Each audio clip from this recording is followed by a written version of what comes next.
Live from Rosati's. Wayne's World, excellent! Party time! This is wrong show, and this is not my basement. Sports fans, I'm Michael Sakala. And I'm Brandon Wicker coming to And you. how the hell are we? Where are we again? Where is Johnny's. I was going to say, because this is not my basement. Not that I remember. Where's the exhaust fan for the smoke to go out? Well, Where's your guitar at? left that one at home. I have a gig tonight, one-man band. Hey, here we are, divisional round, NFL playoffs.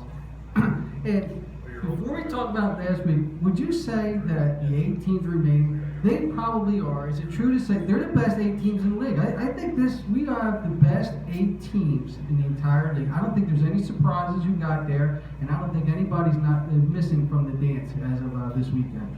No. No, I do. I truly do. So, you know, as when I get frisky and I say and I give my wife that look, and she says, you know, okay, get over here, let's get it over with. Let's move right into the game last week. The Chiefs and the Texans, 30-0. What's your thoughts?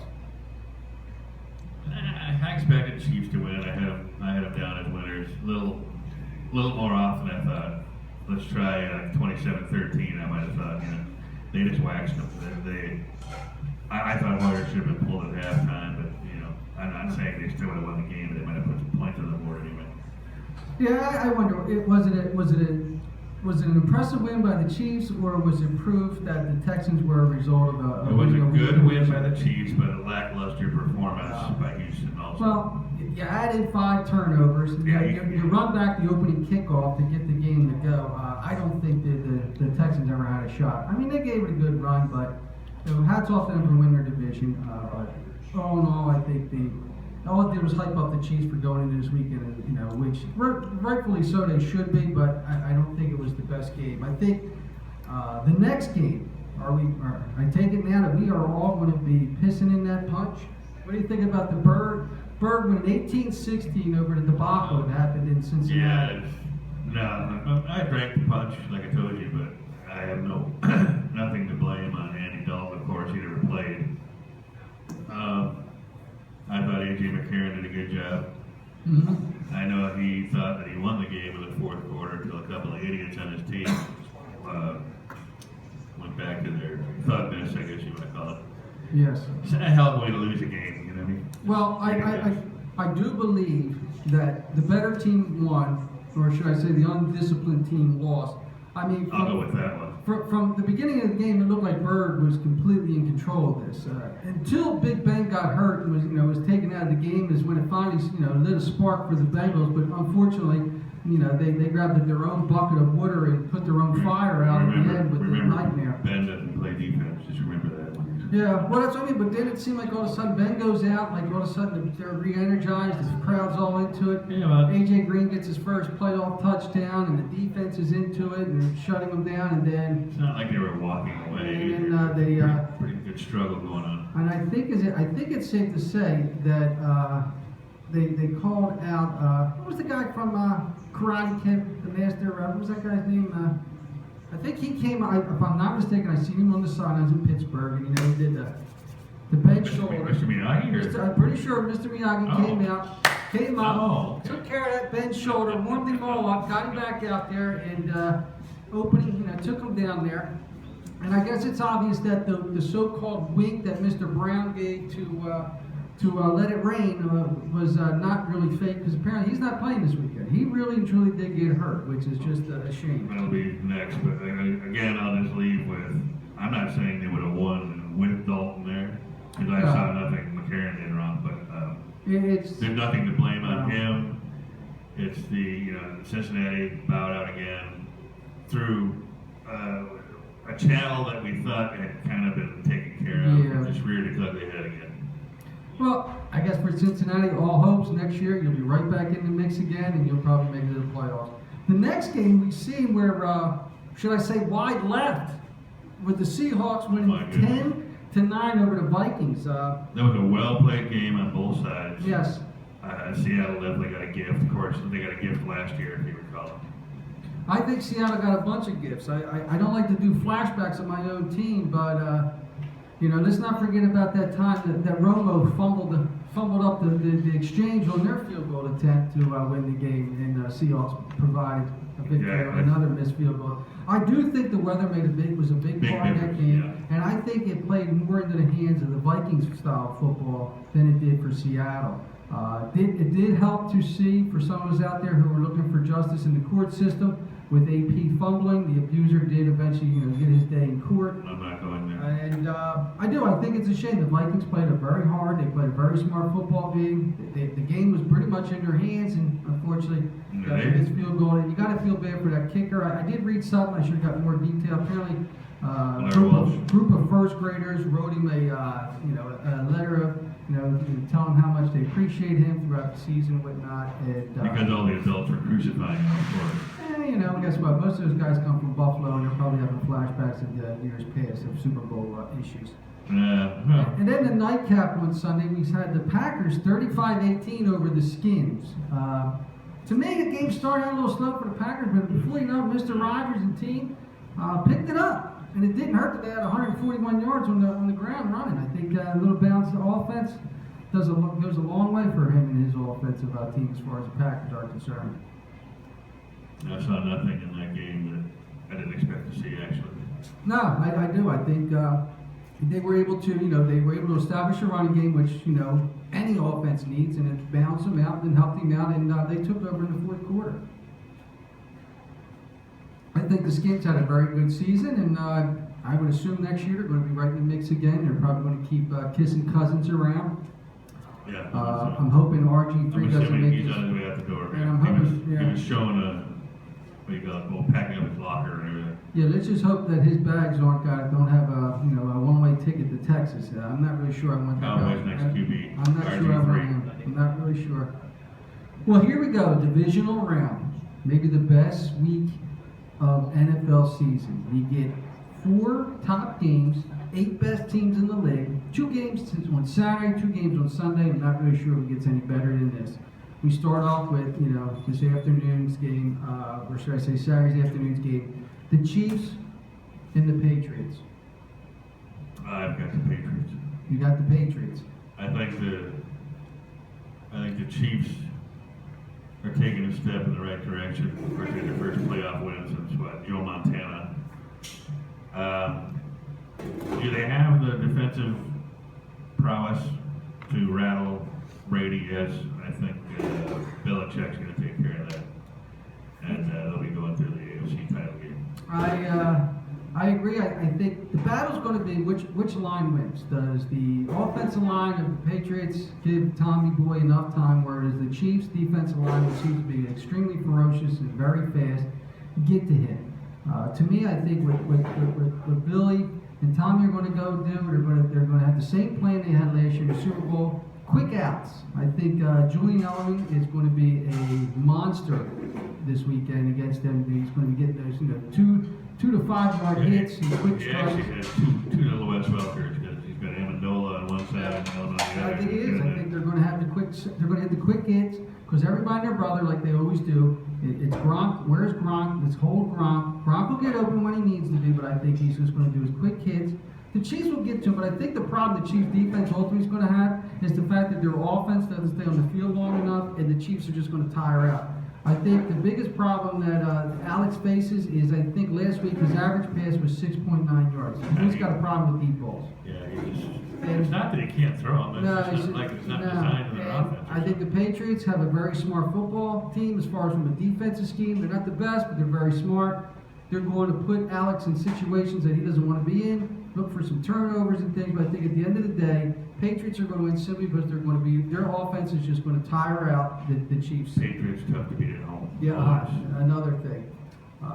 Then we start off with on the Sunday. Well, we got round 2 is Green Bay. Round 2, I'm sorry, is the Packers and the Arizona Cardinals. I've got the Cardinals in that. As you can see, I'm not in any Green Bay garb today. It's not because I don't like them. I'm actually wearing my Fired Football Coaches Association shirt. But I've got I picked the Cardinals to go all the way. So with this game here, would I jump up and down and try and do some cartwheels if Green Bay won? Well, obviously, but I have the Cardinals they're just in all facets of the game. special teams, defense, offense, everything. Better, just a better football team. I felt like I can't say it any different. I have to play such an exceptional game to win, and they'd have to do be a turnover machine. I completely agree. I think this game is not going to be a blowout. It's not going to be like it was a couple of weeks ago.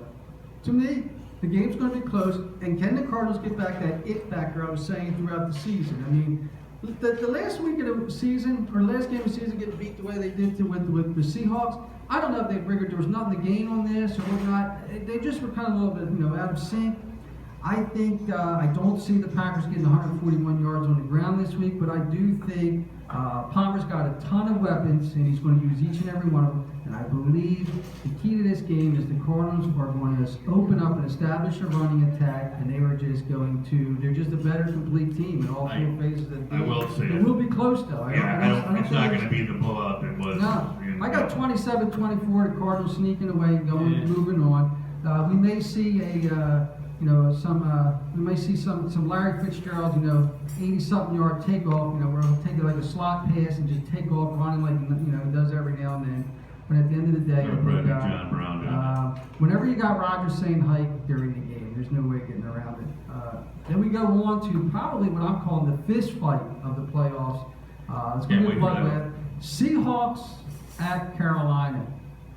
This I think this is the two hardest hitting teams in the league, in the playoffs.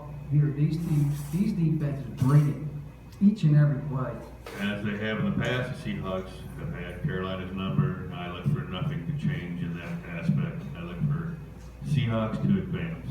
Well, like you're saying, you're wearing your shirt. Not that this is a Seahawk shirt. Don't get me wrong, folks. I am by no means a Seahawk fan, but I do have on my Seahawk colors. Well, somewhat of Seahawks, and as you can read, for you at home wondering, yes, as you read, I am not short, I am fun size. So we're going with fun size. We're also going to go with a little packet called a Skittles. Apparently, beast mode, and even though I am being told to do this through my producer, it will be on the game, apparently. He will be, but I'm saying that it's not going to be because of him. That's going to be the difference. No, I think the difference is going to come down is the Seahawks are going to force Superman to win this game with his arm. He's going to have to throw even more than he doesn't want to. And I don't think Olsen is going to win you this game. I'm not really sure who else is going to There's too many defenders, and if they just keep him in the pocket area, don't let him get outside. He's got nobody to throw to. Half injured Ted Ginn and Olsen. Yeah, I just do. I think Russell Wilson is going to scramble a little bit more. He's going to make plays when he needs to get those third down completions on them when he needs to, and they will do just what they need to in this bloodbath. But I got the Seahawks winning the tight one, 23-21, and they moving on for the third year in a row to the NFC Championship. Then we got the nightcap, the busted up shoulder in a sling. Not playing Brown, D'Angelo Williams not playing. The Pittsburgh Steelers are going to Denver. Who do you got winning at the Papa John Bowl, as we'll call it, I guess? I've got, regardless of which quarterback starts, Denver moving on. Like I told you earlier, even if they manage to just put up 3 points, their defense with as you put it, a shoulder injury to Roethlisberger, regardless of Mr. Miyagi. A foot injury that's going to keep Williams out of the game, a concussed Brown, which will not be in the game. That's too much for him to overcome. You almost wonder if this game's even fair, but as Tomlin likes to say all the time, next man up, and I think the only way chance for them is Pittsburgh's got. They got to keep this game close. This turns into a blowout and you get ugly. But then, I will say this to Denver: remember the Ravens. Don't get all hyped up. You got this big lead and you think everything's okay, hunky dory. Next thing you know, you end up coughing up the lead and losing this game. Remember, Manning does not play well in cold weather. I said either quarterback. I wouldn't mind seeing the other one. For Denver, it's going to come down to their defense. They need to get the pass rush and they need to hit Ben and lay on him a couple times. Get him out of the game. Do like the Bengals did. If you get Ben out of the game, like anything, it changes the defense. And dare I say, if for Pittsburgh, make Manning beat you. I can't believe I can say it. If Denver gets a running attack going, the game may be all hopes are shot for Pittsburgh. But if they can make it to where Manning's got to throw the ball more than 15 to 25 yards, he's got to go deep. You know, now I did read in the papers that apparently Manning's neighbor did get a special package from CVS, and apparently some PEDs in there. Not that they were going to Manning, went to his neighbor.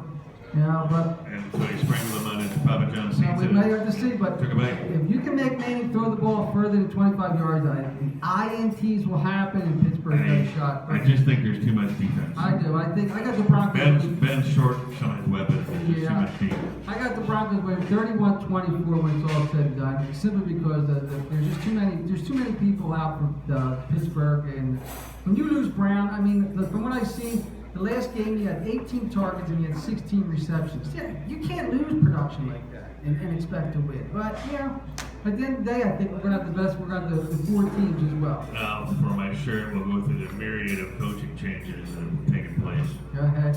Where you want to? You know where I want to Chip go. wound up Chippy. right where he wants him The to be, so genius. you can have Colin Coppercrotch. It's your Yeah. family radio show. Catch me if you Kaepernick can. be his quarterback. Oh yeah. I mean, I like Chippy. He's a very amusing guy. He's a genius. And he goes with this whole thing. This whole genius thing follows him around. He's like a Rex Ryan. I got a Just new one for can't- you, Chip. Look at me closely. You're an idiot. I think it's going to help San Francisco. I think it's going to be very exciting. What about Dirk going to the Bucks as I'm calling? Well, he's already been there. It's a slide over. Take your offensive coordinator, slide him up. Same thing Giants did. The Giants would bend over. How about this? I just I googled the Philadelphia Inquirer. You already got the Eagles will be in the Super Bowl next year, coached by Mr. Doug. Aside from some clamoring about Adam Gase being a little young to Miami, that pick right there is the strange one. You see A what I backup got. quarterback for 13 years. He was with Green Bay from 96 to 98. He Yep. was back under fire from 01 to 04, something like that. And he's been a quarterback coach for Andy in Philadelphia. And then was just the offensive coordinator for the Chiefs Well, your face for a expression year. is it. I mean, I'm just No, saying, no, no. it's the long-reaching one Nah, to me. there is no gas in Miami as usual. Miami. No, I'm talking about Doug. I'm saying that's not enough. I don't know what. To be honest with the Doug guy, I don't get it either. Yeah, I thought it's they were just going to.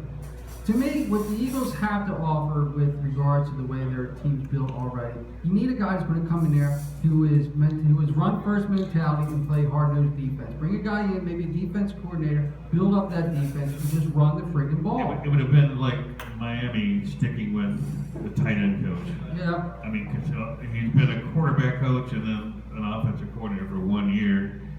And did you see Kansas City explode on the scene and score 450 points this year? No. I didn't see anything. I'm not saying he's bad. It's just that's the far-reaching one for me. And, Sorry, Eagle fans. I mean, he may turn out. I don't know who is. If he gets a really good defensive coordinator, see if Lovie Smith will come there. I don't know. Be your defensive coordinator or something. We also know that at least for the next 2 seasons, more or less, Hugh Jackson will be in Cleveland. But And that's a good move. yeah, he'll be there. Well, 18 months, he's perfect. So, but I say the same thing to Cleveland and to the idiots in Tampa. 2 years from now, if your team into the Super Bowl, you're going to bring the broom out again. Of course. What else are they going to do? They don't know what else to do. You just keep flipping guys around. They use that excuse. Who wants to be in Cleveland? Nobody. Well, he's going to up their defense just right out of the chute. How about the mainstays? Peyton is staying in New Orleans. I think it made sense. Detroit keeps theirs. I'm not sure about Jimmy Oh, in well. Detroit. I guess, Chucky's still staying with the Indy. I mean, I know they all love him. And if Oh, the that Chargers was- do move to LA, apparently Mikey's going with And he's them. keeping their coach? I didn't hear that one. Who? Yeah, Yeah, that Chucky. was- they're Yeah, keeping Chucky's staying. Okay, I didn't So hear is that. Mike. He's going to still keep on staying with the Oh, yeah, Chargers. we forgot a big move to LA. LA got there, And, which is the Rams. Yeah, and so that it goes right into this. Jeff's moving to And that's the NFC West, I'm all not out in the sure, West. apparently everybody loves Gus in Jacksonville, and last I put in here, the puppet is going to still stay in Big D. I'm not I didn't think they would get rid of him, but unfortunately he's not going anywhere. Jerry loves his boy. So that's a little local note for everybody here. What do we got here? Riccardi said open mic night. Uh-oh. Let's see. What day is it on? That's what I'm trying to Thursday find night. here. Oh, Thursday night. Thursdays, okay. Every Thursday Every night. Thursday night, right here at this Rosati's, hosted by Kenny Yaris. You have happy hour prices. Music, swingers, Yeah, singers. Singers and bands. You get to sign up at 8 p.m. Hey, maybe Open mic night. maybe what we'll do is we'll get you a wing and we'll do our version of Wayne's World / Sports Fair. Yeah. So I wonder if it might be our way to do something. Not a bad idea. So, from what the producer's doing, it looks like we got somebody coming over here, or we got a special guest. It looks like we got something. Yeah, a little shot of iced tea or something is what we got going on here. Long Island. Anyway. Well, apparently we got to keep on talking while we keep going. Yeah, I mean, I thought this was a 15-minute show. What's going on around here? Here we go. Nothing better than get served a shot with a Cowboy fan. How sweet is that, huh? Look at that. Sweet. Look at that stuff, huh? Whoa, what is this? Woo! Some kind of honey whiskey there, son. Great, just what I needed. 10 o'clock in the morning. So what do we? This is to what? The divisional round? To your pack? Good luck, Green Bay. To next year. That's To next exactly. year. To next year to my Cowboy fan. Good one. Good one, That's what I'm bartender. talking about. Holy crap! How'd you like that? How'd I like that? I tell you what, now I got some gas. All There right. you go. Can't wait to go home and breathe on the kids on this one. Well, sport fans, enjoy your weekend and enjoy divisional football. Like we said, all the games would be great. Oh, we got the best 4 games coming Have a up. good week. Have it.